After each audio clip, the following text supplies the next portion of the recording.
ஒரு பெரிய போர் வந்துச்சான்.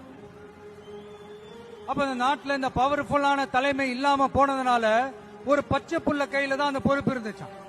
அதனால அந்த நாட்டில இருந்த அந்த பெருந்தலைகள்லாம் ரொம்ப பயந்துகிட்டு இருந்தாங்களாம்.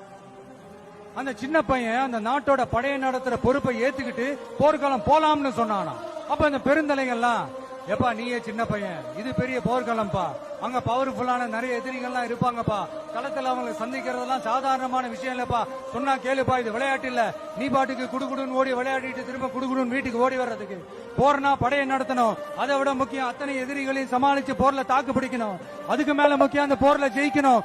உனக்கு யாரோ கூட்டோ துணையோ இல்லாம நீ எப்படிப்பா அந்த போரை நடத்துவ, எப்படி ஜெயிப்ப அப்படின்னு எல்லா பெருந்தலைகளையும் கேட்டப்போ எந்த பதிலும் சொல்லாம போருக்கு தனியா தன் படையோட போன அந்த பாண்டிய வம்சத்தை சேர்ந்த அந்த பையன் என்ன செஞ்சான்னு அதவங்க படிச்சு தெரிஞ்சுக்கங்க, இல்லைன்னா படிச்சவங்க கிட்ட கேட்டு தெரிஞ்சுக்கங்க. ஆனா கெட்ட பையன் சார் அந்த சின்ன பையன்.